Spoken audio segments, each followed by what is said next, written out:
haven't even checked that out yet. Well, you just did. Well, I mean, I checked out the teaser yet. I haven't even seen the full video. Just went live. What is up, everybody? Welcome to the DNVR podcast. Let's go, fellas. I just saw you. You did just see me, and my voice is fried. Really? From screaming? Did you hear how terrible that air horn was? Even more so, even by my standards. By your lowly standards you set for yourself, that was a bad one. Although, to be honest, my bad air horn, I'm proud of. There's nothing to be proud of, a good mouth air horn. All right, wow, that felt like a really an attack on. It was a sharpened stick. Vogt has a great air horn. You know what? He should be proud of it. We're presented as always by DraftKings Sportsbook, America's top-rated sportsbook app. Use promo code DNVR whenever you sign up, and we got a great show for you today, guys. Yesterday was so action-packed that we didn't even get to Calvin Booth's comments. He had like a lot of things to say. I told Harrison when, compile them, we'll do that for a segment. He said it could be a whole show. It could be. There's that much good stuff. Who knows if I will probably stretch it into two segments. I want to hear Wynn's perspective of being at the arena, and we have a fun game later. Is this a real scar or not a real scar? We'll see how well do you two obsessively study Nikola Jokic's arms. Oh, God.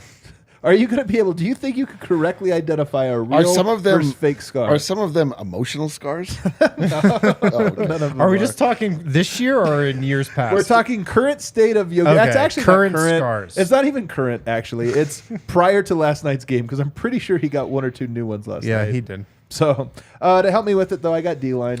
Guys, last night was incredible.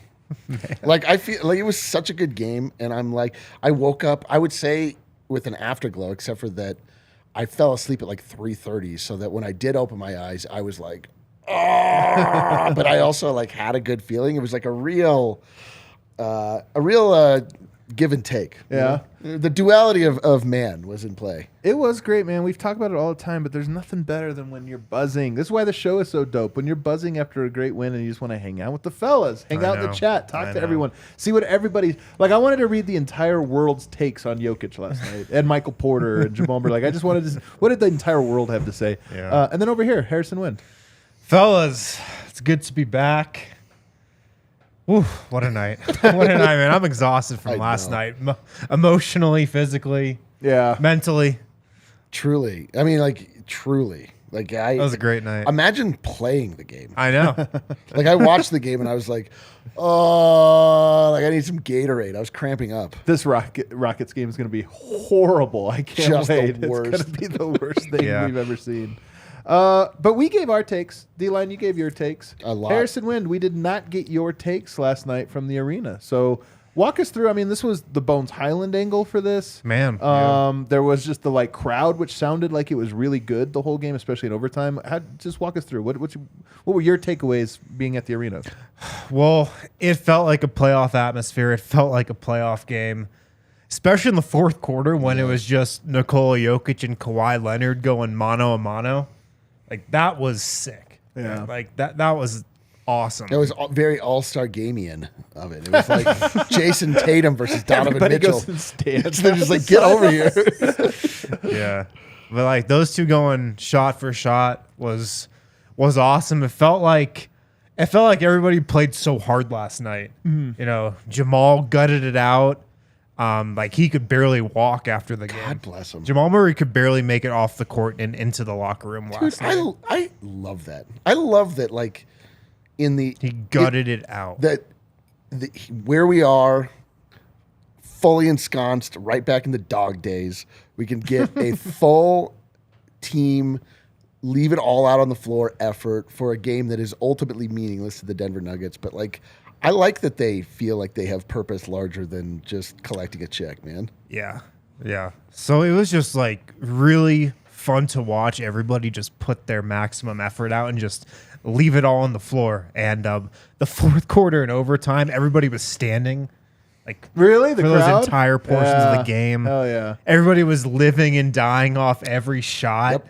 I was doing that, and I was then mocked mercilessly on this show for caring about the Nuggets. So listen, that's a whole other topic. Yeah. You were not. I can't believe the victim this guy plays. Oh, we just not start off the show with Adam describing what a mess I was last night? Well, he was a mess. Yeah, that's a what real he's nervous describing. man. Everyone was a mess. No, everybody was a was mess. cheering. You were a mess. Me and RG on press row, sitting right next to each other, living and dying off Total every mess. shot. Don't too. you wish it could be like Serbia, where you could just boo and cheer? Don't tell anybody. We were getting a little emotional on press row last night.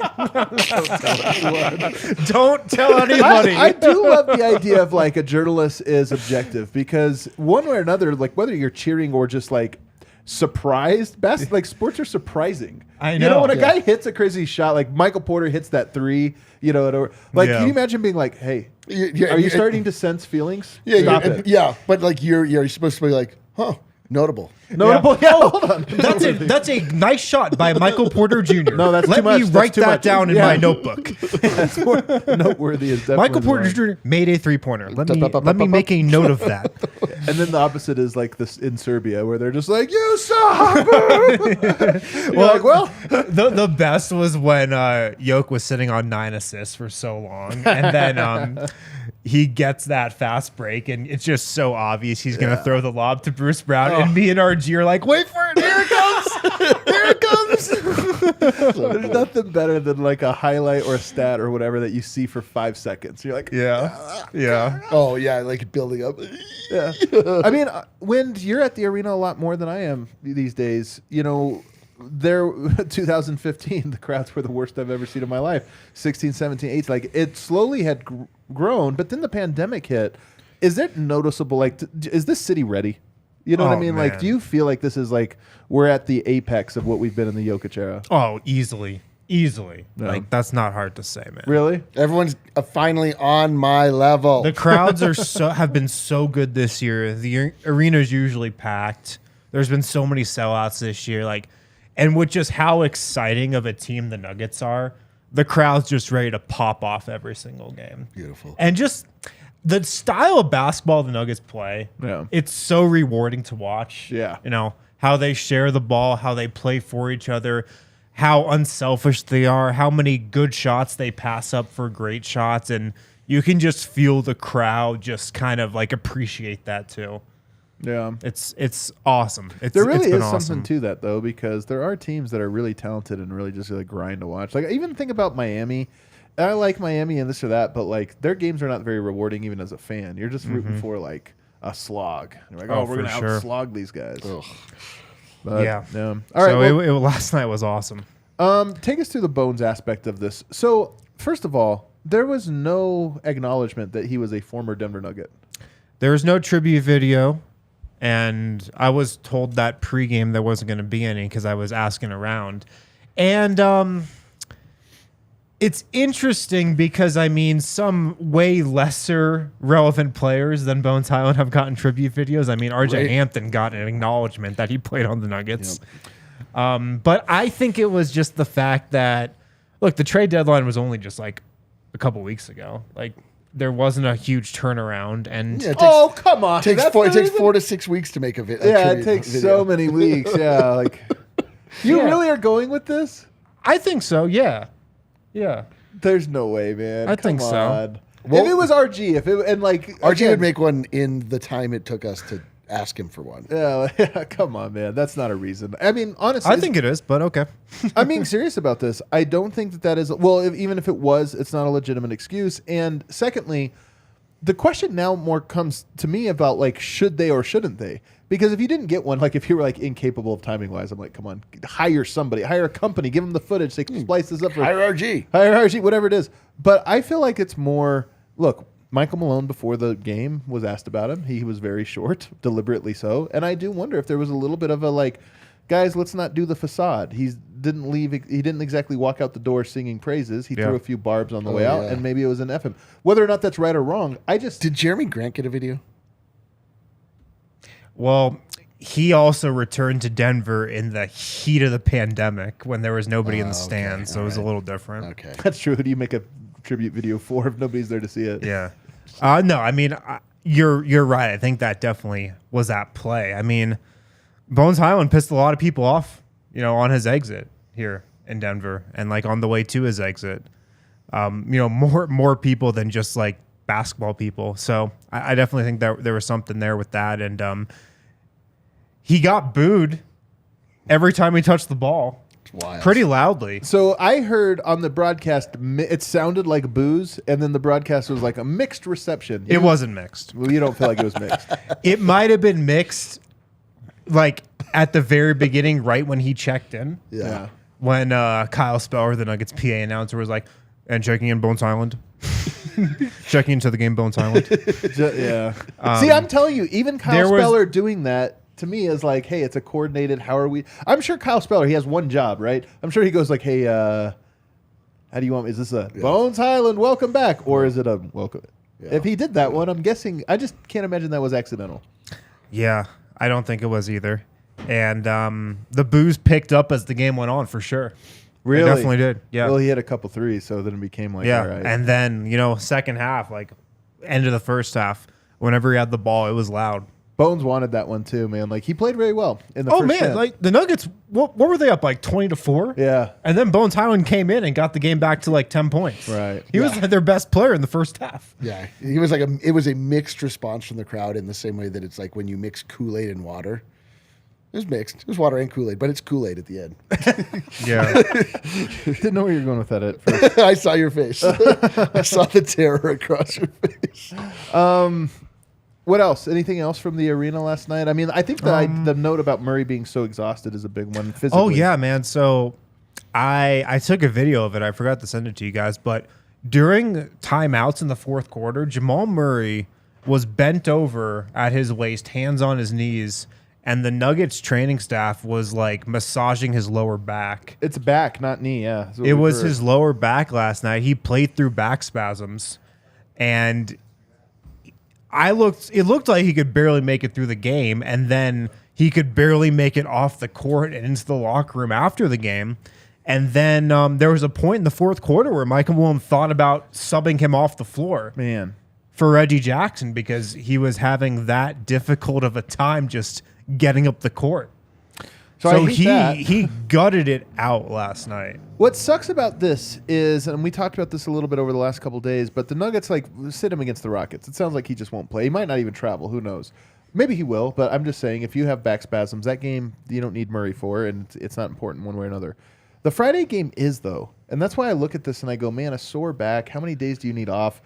You get him back for that one game, then you can rest him again. You go on an East Coast swing, like rest him again after that. But I do feel like both, and Aaron Gordon clearly last night looked pained. Yeah. He also took a bunch of spills last night. When a player comes back with rib injury, you're like, oh, I hope he didn't get hit. He got hit 10 times last night. He was wincing, and you could tell he was hurting last night. He wore a lot of padding under his jersey last night. Grabbing at it way more than he usually does. I mean, this stuff sucks, but I do feel like Friday's game is so important that you almost want him to gut through it, and then you could shut him down, hopefully. But we'll see. Any other thoughts? Man, it was such a great game. Jokic go out of third gear in your opinion? Yeah. Especially in overtime. He turned in the it fourth quarter. And Michael Porter Jr.'s 2 massive threes last night, man. Dude, yes. Massive. MPJ is so clutch. It turns out. Man. He's hit a lot of really clutch shots already in his career. In the playoffs. MCJ? And last night. Michael Clutch Jr.? For sure, man. Let's go. You're joking, but I mean, I think there is something. Not joking at all. I wrote about that today. He's joking. I'm always joking. He's joking. You could always say that. Just start off. You're joking, but Harrison, what do you have to say?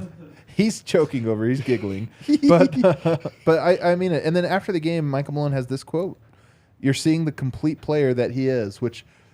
That Michael Malone compliments people sometimes, but he's rarely dishonest in his compliments. He'll just polish up a half compliment sometimes. Eric tries so hard out there. Listen, I got to tell you something. He'd be like, Eric puts in so much effort. But I mean, when you look at the entire podcast, Adam, Harrison, Vogt, we've got a great group. And Dev. Let's not forget. Dev, Dev too. And what I like and is Kale. You can't forget about Kale. What I like is Eric won't do too much. He won't do too much. But to say this he's one, there. You're seeing the complete player that he is. Yeah. That's like that's a good compliment, man. Yeah, and it was off a question I asked him just about, like Porter's had that huge third quarter and like how unstoppable really is this starting five in this offense when he's playing like that. And then Malone answered back and he goes, what about all those drives tonight? Yeah. Like Porter, and this has been a storyline all season, but he's becoming more confident in his body. He's getting athleticism back, and he had like 3 or 4 really nice drives to the rim last night. Michael Porter Jr. is returned against a good defense. But you know what's funny though? That another joke, but honestly, he's not returned. He's grown. This is the butterfly version of him. Like a butterfly effect. No. I see. He's emerged from his chrysalis. That's right, from his chrysalis, exactly. He was goo for a while there, but he is now re-solidified back. I love that about him. But I mean, in all sincerity, he really is like. It's funny because if you'd asked me 4 years ago or 3 years ago, like, oh, he needs to add the drive, this or that. Yeah. Turns out he had to add a bunch of other things before the drive. Yeah. And he's added all those to the point where now he is getting to add these other parts to his game. And I just wonder, I'm so curious with him more than any other player on the Nuggets roster because I know how much more Michael Porter has to give from a skill standpoint. I just wonder, are we at the knee of the curve where now, I mean, his three-point shooting's always been there, but now we're going to see a little bit more of the rebounding, a little bit more of the cutting, maybe even a little bit more passing from him. Who knows? It's all there, and I feel like he understands the game finally, and that's what unlocks all of it. Yeah, Michael Porter Jr. is an example of a player that had to be completely torn down and rebuilt. There you go. He has the natural skill that it was worth the reclamation project to do it, but it was really, and this is why, his name came up all the time when we were talking about this Bones situation. It's like, man, you're talking about a guy that has natural ability that other people don't have, but has not been coached well or much, especially Michael Porter Jr. He played 11 games basically between high school and college and coming to the pros. Like he wasn't coached at all. It's like, and he's just always been a supreme talent, best player on the team, the star of the family, like all of these things just sort of like ushering him in and just, like Mike, you do you. Him and Trae Young out there just tearing up the juniors, and then it gets to the point where it's like, all right, now you got to be accountable to a team, and like he just didn't know how to do it. Yeah. And it was just a lot of like, why aren't they playing Michael Porter Jr.? Why? And it was, like Michael Malone, like rebuilt Mike, and now he's perfect. And he's perfect. Well, at least he's on the road. He's perfect in his role, and now we're getting to the point where it's like, I want to see more. Not just good. It's like now we're gonna hopefully, like you're saying, really harness the natural ability that he has built on top of now finally a solid foundation. And it's like the sky is now the limit. The team just trusts him so much, and that's what's so cool is that he really had 0% of Jokic's trust and the rest of the teams, and now he's up to like probably 100%. To be honest with you, like they passed him in the biggest moment. That was another takeaway last night, and that's what I wrote about today. The chemistry between Jamal Murray and Michael Porter is there. And it's come like so far. And Porter was talking about this last night. Like Jamal looks for me, especially when I'm iced out for a couple of possessions in a row. Like if I'm hot, Jamal's looking to get me the ball. Love it. And you saw that last night on both those big shots. The funny thing about Porter is he's the one player on the Nuggets where, like, if I'm hot, he's always hot. like in 90s R&B singer hot? So totally he is that as well. But I'm just saying, I'm always like, he hits one in a row, and I'm like, oh, he's on fire. He's a kid to him, man. I saw that was perfect. Yeah, net. Think about how far we've come from him out in post-game being like, there's other players on the team. It doesn't just have to be, Jamal and I can do stuff too. Because they literally didn't trust the guy. Yep. This is why basketball is the best. It's a spiritual game. It requires these types of it's not just the skill. It's not this. It builds this deeper trust. Or you just have Kobe Bryant. Those are the two directions you can go with basketball. Let's take a break. On the other side, Calvin Booth talked. We got to get into it. He said he spit some fire yesterday. He definitely did. Athletic Greens, it's a product I use literally every day. I started taking Athletic Greens because I wanted better gut health. I wanted more energy in my daily life. With one scoop of Athletic Greens, one delicious scoop, you're absorbing 75 high-quality vitamins, minerals, whole food source superfoods, probiotics, and adaptogens. Dude, I put the adaptogens to the test They're last one night. of the most important ingredients. I needed to adapt to what I No was matter getting. what lifestyle you live, no matter what diet you follow, Athletic Greens works with you. So they're going to hook you up, give you a free 1-year supply of immune-supporting vitamin D and 5 free travel packs with your first purchase. All you have to do is go to athleticgreens.com/nuggets, athleticgreens.com/nuggets to take ownership over your health and pick up the ultimate daily nutritional insurance. Also, Shady Rays, kick off the new year with new gear that's built to last. Our friends at Shady Rays have you covered from the sun to the slopes with premium polarized shades, customizable snow goggles, and much more. Shady Rays is an independent sunglass company. They have a world-class product too that's just as good as any of those expensive pairs that you've probably worn in the past. This is a deal that's exclusive to our listeners. Shady Rays is giving out their best deal of the new year to you guys. Go to shadyrays.com, use the code DNVR, or visit them in store at Park Meadows Mall. 50% off 2 or more pairs of polarized sunglasses. Hell yeah. Use the code DNVR, 50% off 2 or more pairs of polarized sunglasses. You can be like Brendan Vogt and wear one of 2 pairs of sunglasses during an inside podcast at night. ShadyRays.com, online or in store. Use the code DNVR. Let's go. All right, Harrison, you had a busy day because not only did you watch this great game, cover it, write a big article, but you had these Calvin Booth comments. So Yeah. it's the All-Star game now comes after the trade deadline, but in a weird way, it's created this. The trade deadline ended 2-3 weeks ago, and this is the first time Calvin Booth has talked.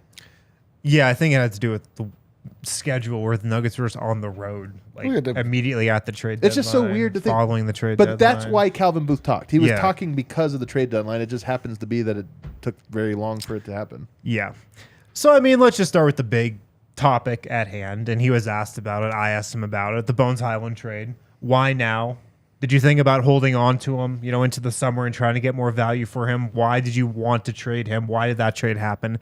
And I mean, he talked a lot about it. And I think a couple of the big points that it came down to was that where the Nuggets are right now, Calvin Booth is saying they're trying to win a championship, and they just felt now it was time for a transition.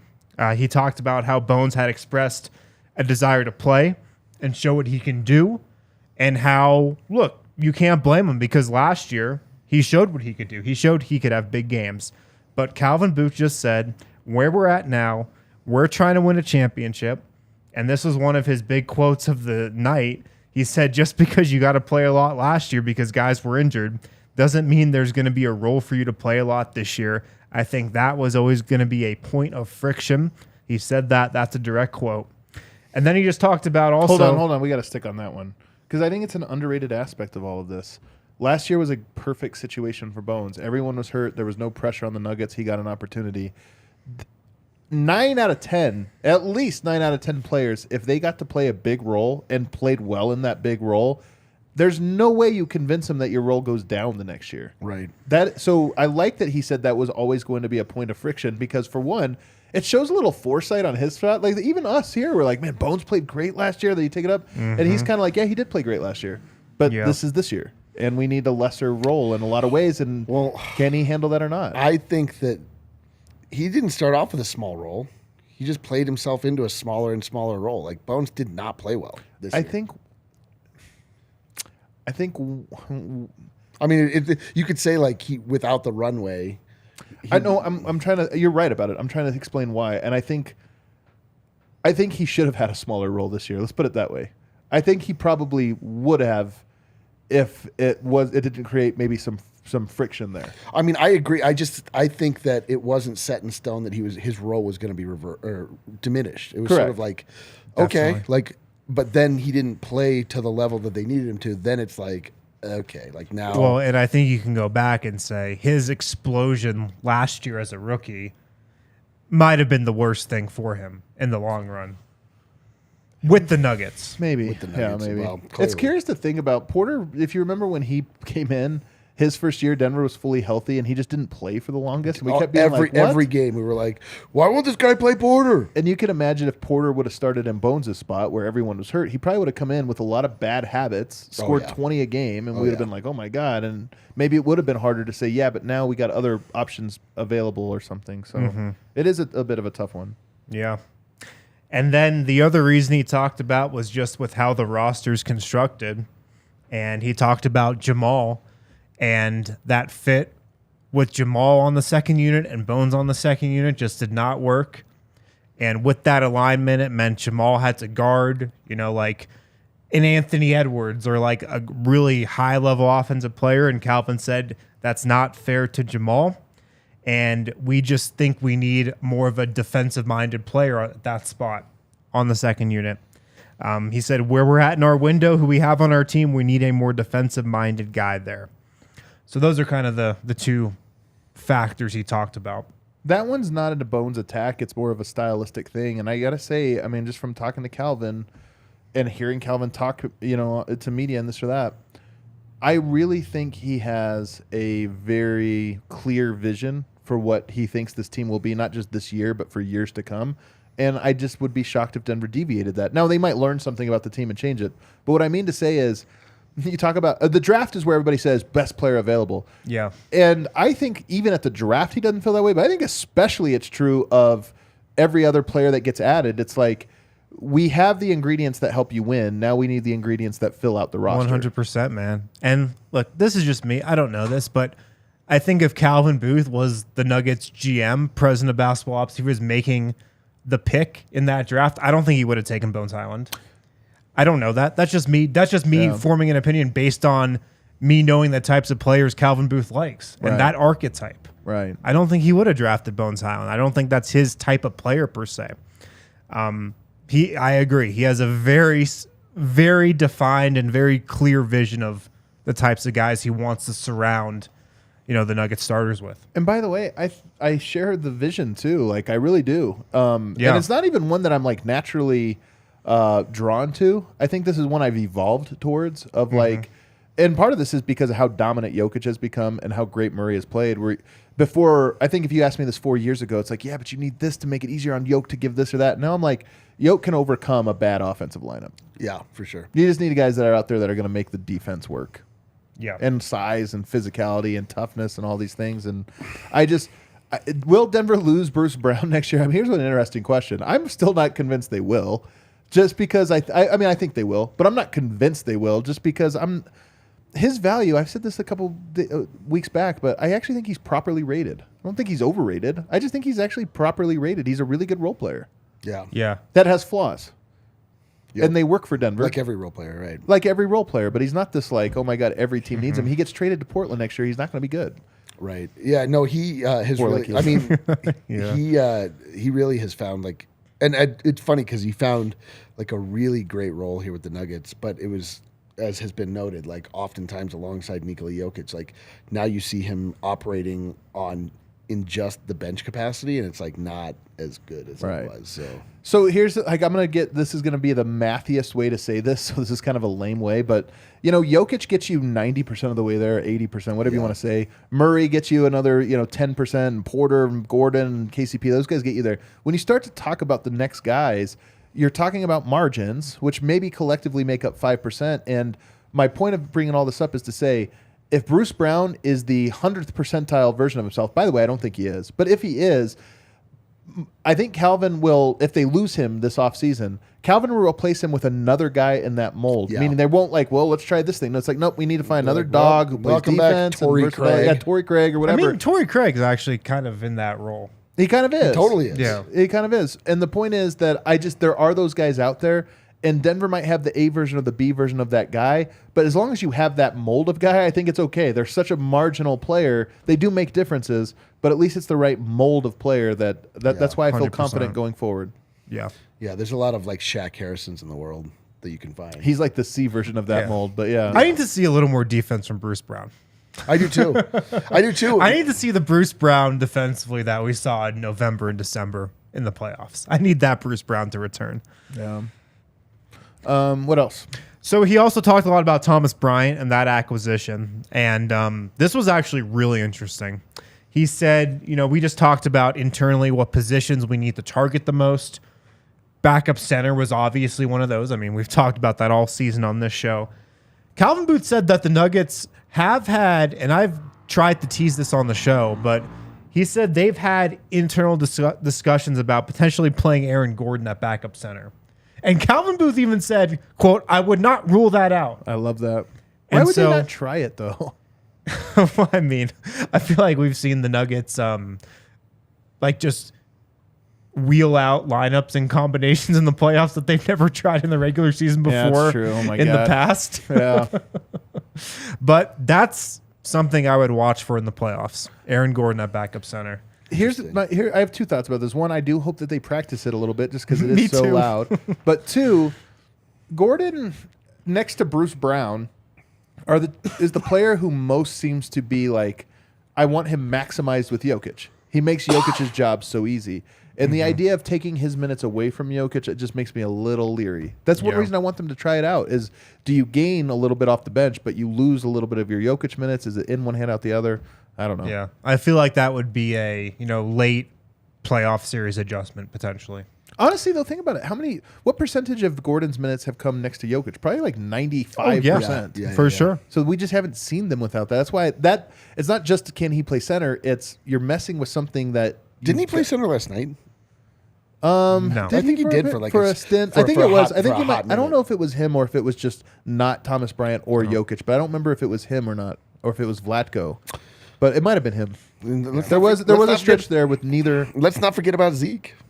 Well, maybe hold that thought. So yeah, Calvin Booth says, look, I wouldn't rule that out, but we thought it would be wise, and I agree, it is wise to have another, high energy true center on the roster. So that's why they went out and got Thomas Bryant. And then Calvin Booth also says, I think Zeke is a 4. I think he can play 5 Like in out of 10? situations, but he's a 4, a power forward. And we wanted another legitimate big. Yeah. I mean, that's totally fair. Although it's Except fun. for the fact that Zeke has only played center this He has only played center, but it's funny that he's like, we see Aaron Gordon as a center. Zeke, he's a 4. I mean, some of this is though skill set, not size. So I mean, it makes sense. I guess so. I mean, although Zeke was performing very admirably, I thought. Like, He had played well. he was getting into his like Zeke beast phase where he was really like going up and like going in between the trees. Z-Dog. Z-Dog was like Yeah. grabbing rebounds and like was being like playing gritty. The piano man was was coming in and like chopping it up. And of course, then he got injured. This is what it is, man. There's like so many Every year, players. man. There's just like all these players that you're like, all right, now, they're hurt. Never mind.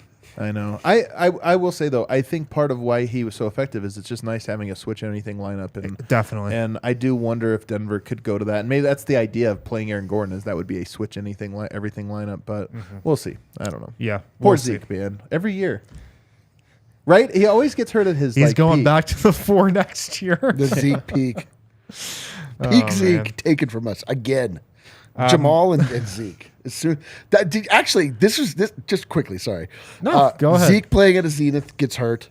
Jamal scores his Yep. top score of the year, 41 points. Immediately gets hurt. Aaron Gordon devours the Orlando Magic, makes a Yep. massive statement game, goes out, immediately goes out, and then all these players come back and they're like completely diminished. It's not fair.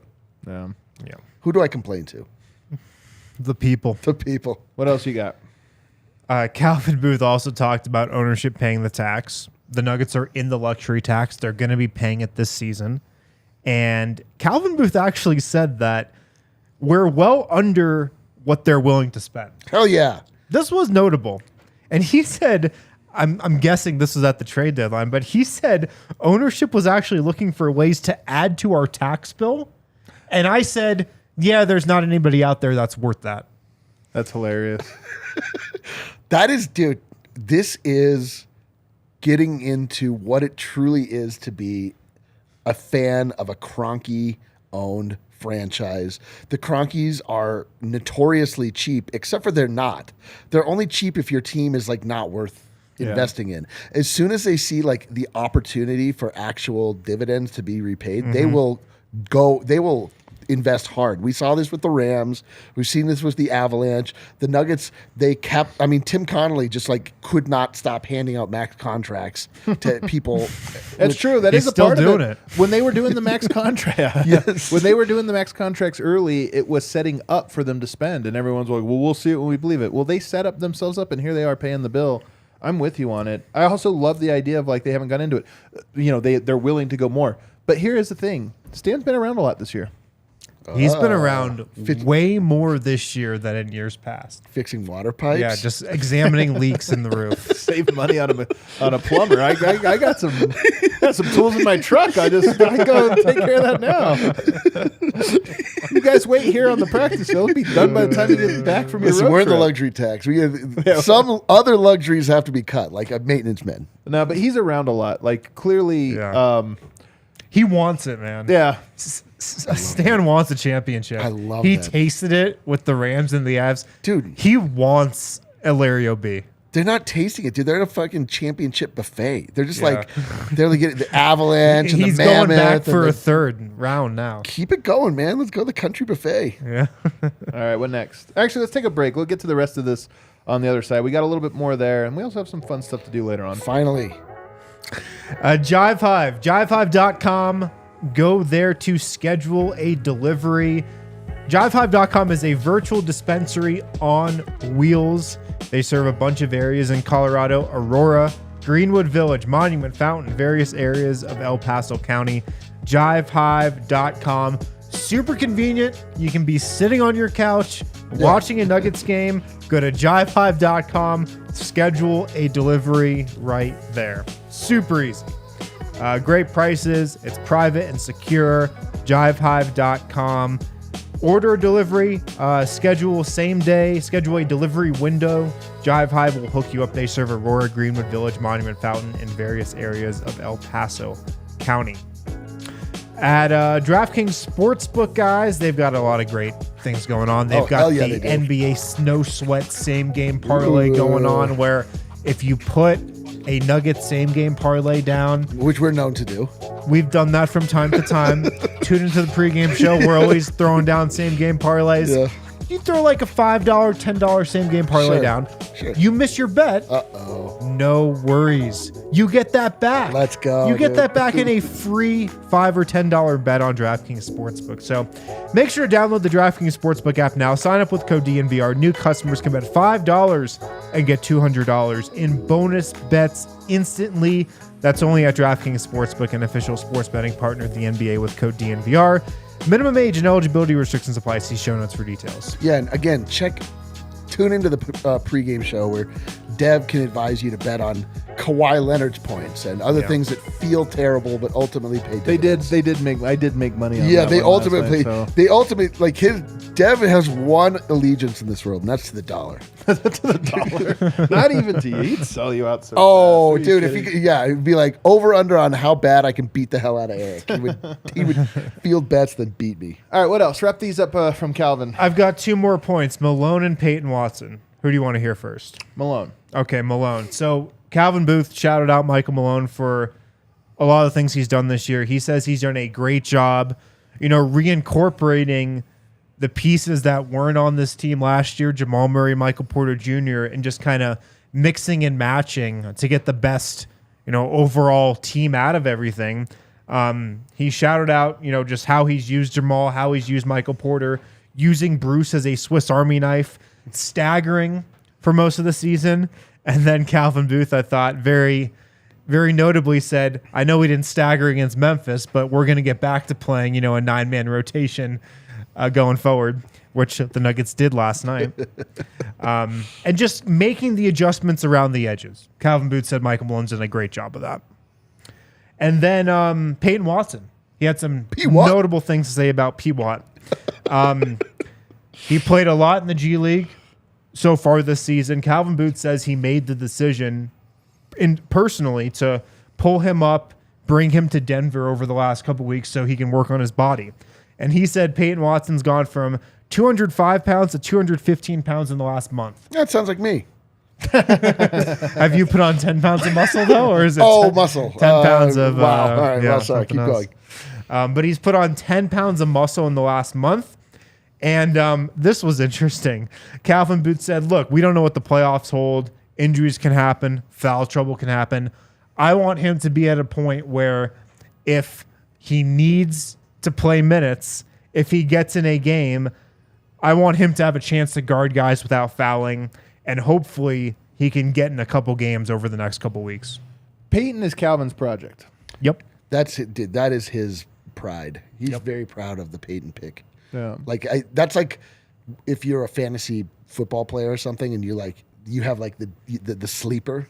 Oh yeah. The sleeper pick. Like I know nobody's on, but I'm up on this guy, and I just gotta stash him on the bench, and it's gonna pay dividends.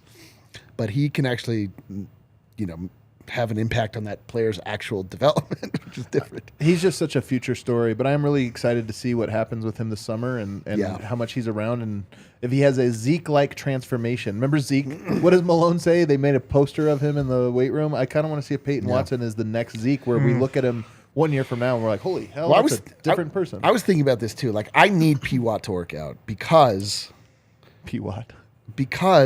I wanted more than anything for them to get Tari Eason, who's proven to be awesome. Well, he was taking 15 But picks you can't ahead. tell me. No, he was taking like 5 picks ahead. But you can't tell Tari me. Eason? Yeah, you can't Was tell he? me that you couldn't package both of our first round draft picks and move up. The problem with Tari Eason is the other stuff. I'm told. Whatever. Like I think everybody is high on him, but I'm told Calvin it's the Booth other told me stuff.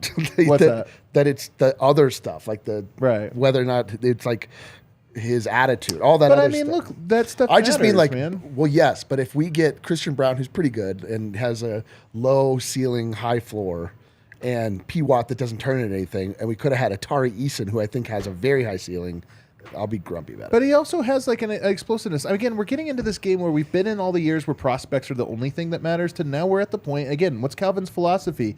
He's not looking for the home runs anymore. We're going to win a title. Oh, but Nuggets are going to win a title with Jokic, Murray, Gordon, Porter, KCP, and they need the other guys that like fit in, accept it, and don't blow that up. But to me, Tari Eason is the perfect complement to that. He is offensive and defensive. Unless he is a destructive person in the locker room. Unless it is like, Well, now of we're course. bringing in a 19-year-old that has enormous amount of baggage that's probably going to take a lot of years with the people in his ear saying these different things. It's possible. I'm just saying, like, This stuff is not. The reason I'm pushing back so hard on this is stuff is not as easy as people. It's not building fantasy rosters. Of course. Right now, Tari Eason plays for the worst team in the NBA, in the worst culture in the NBA. But my thing is, like, we had two 2 first-round picks, and if one first-round pick is converted to only a flyer that never materializes in anything when it could have been packaged to reach something higher or of more value, like, I don't like that way of going about it. Like, that's all. Like, because I like Christian Brown, but I'm not in love with Christian Brown the way that some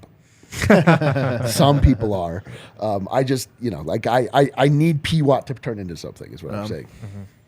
I mean, Tari Eason's dope. I'm worried about. Yeah, I'm worried. There's too forget many about the Tari players. Eason part. I just mean, like, could we have moved up for a more high value, higher ceiling player with those 2 picks? If so, but if PWat turns into something, it's just like when Tim Connolly had the 2 first-round pick, or like he had the 1 first-round pick and he turned it into 2 first-round picks, and then we got essentially R.J. Hampton for free on top of also getting Zeke, and then R.J. Hampton turns into Aaron Gordon. Right. Like, that's amazing. If it's just like, I like Peyton Watson, I hope he turns into something. He never does. I'm like, that sucks, man. That was bad. It will suck if he doesn't turn into anything. What else, Harrison? That's it. Those are the final 2 things. Okay. I wanted to ask a question here in this segment, kind of moving segments here, and just ask, what do you think has been the best story of the year so far for the Denver Nuggets? I'll let you go first on this one, D-Line. Me? What do you think is the best story? I think the best story of the year is Michael Porter Jr. I think I agree.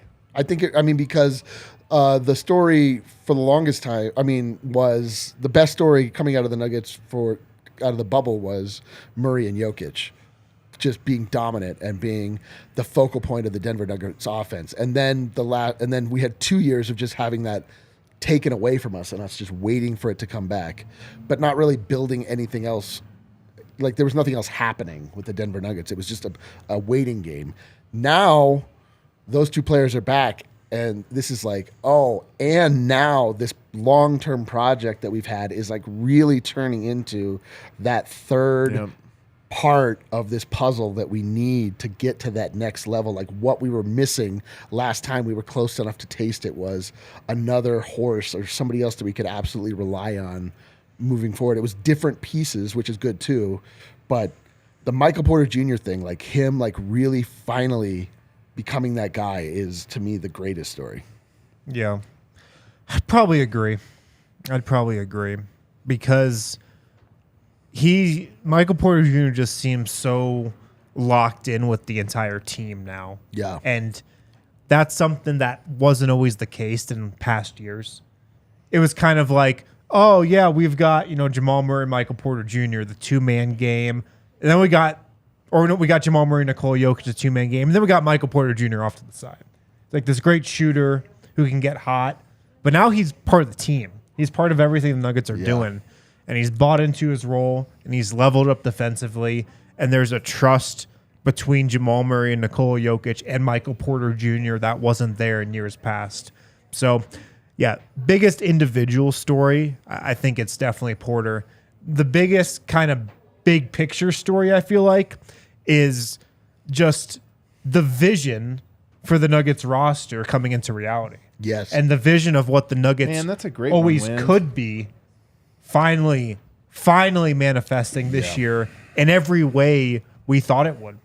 That's a great take. The way I would phrase it, and we've talked about this, is that the path to a championship is more clear than ever. Like the Nuggets' identity is more solid than ever, and that is a collection of many things. One of which is Michael Porter.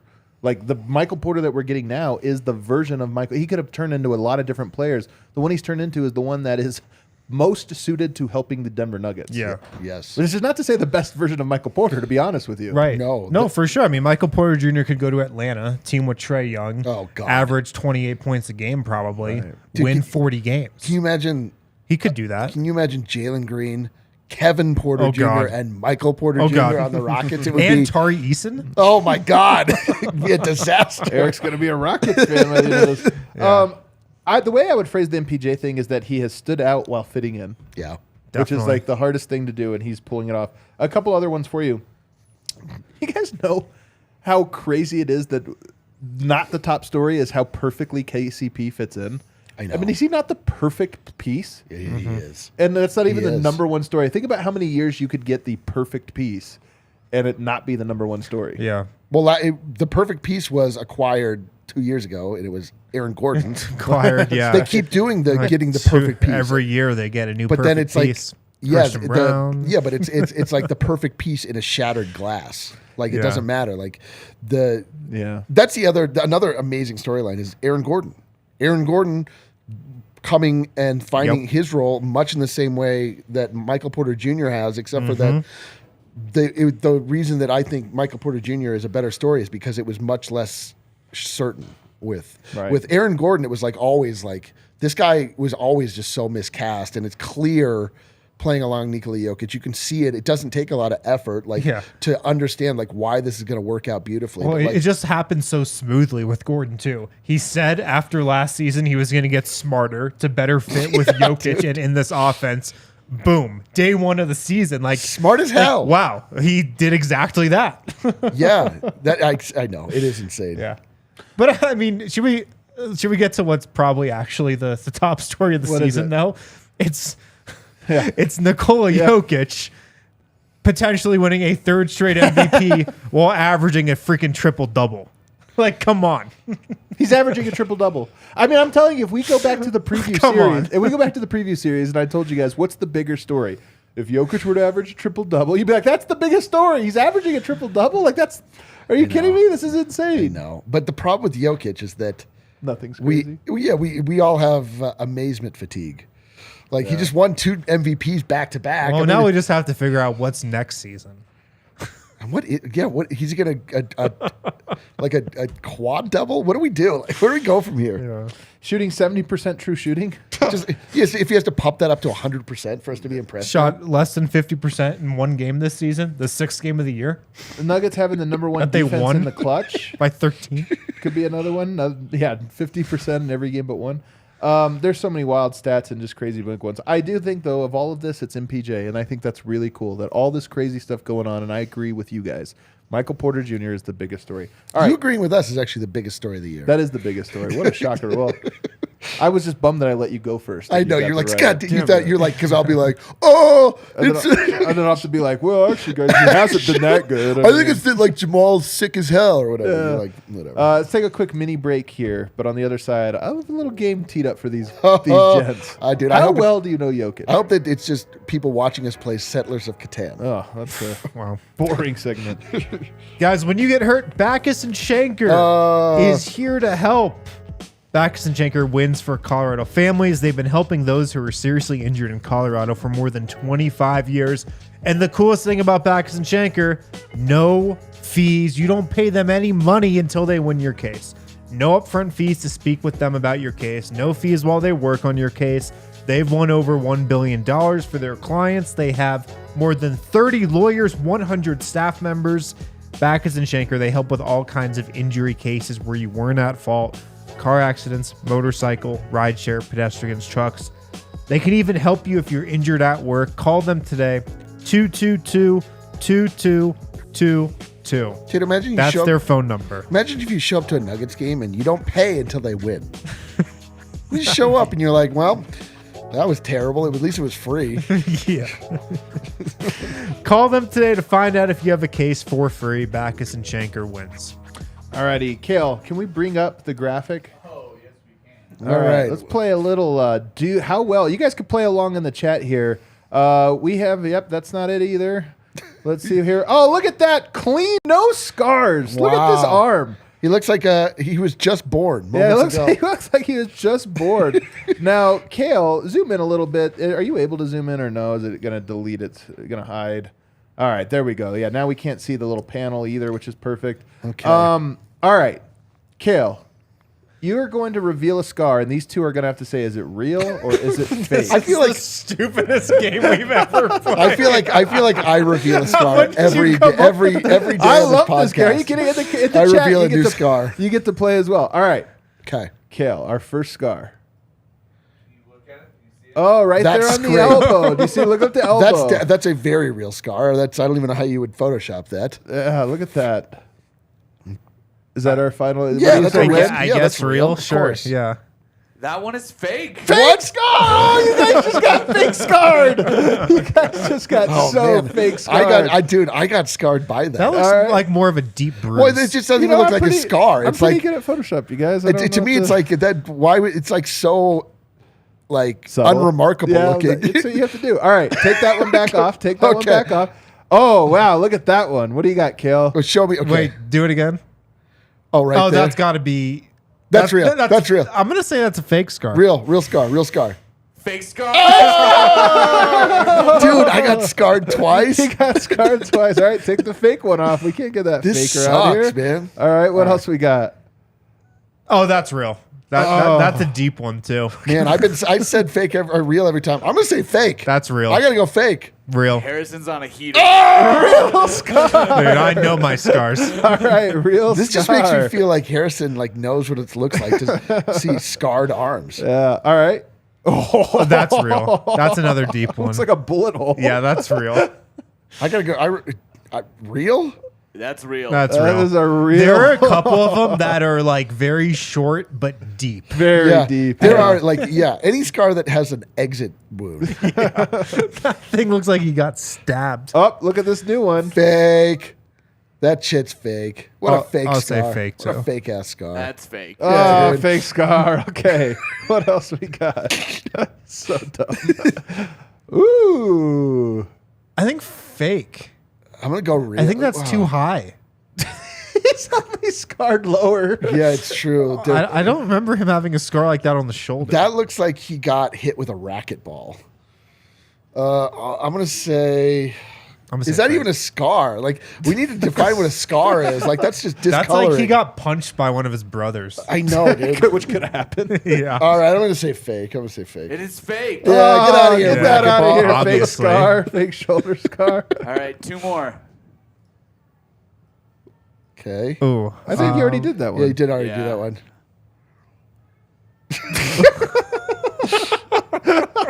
Tiny little scars. That looks. That's real. That's real. That's definitely real. Yeah, that one's real. All right, what else we got? I want a heater. Yeah, we're missing. Oh, one. that's real. That- That's real. Dude, this is That the one's one. gonna be there until 2026. Harrison, last night we were saying that like looking at Jokic's arms is the way that you identify wildlife now. Like this, like if you look at the tail of a whale, you're like, oh wow, or the back of a manatee. Like this is way. Like if you had to give a description to an authority, you're like, well, there's a massive scar that goes on the back of his arm. So real.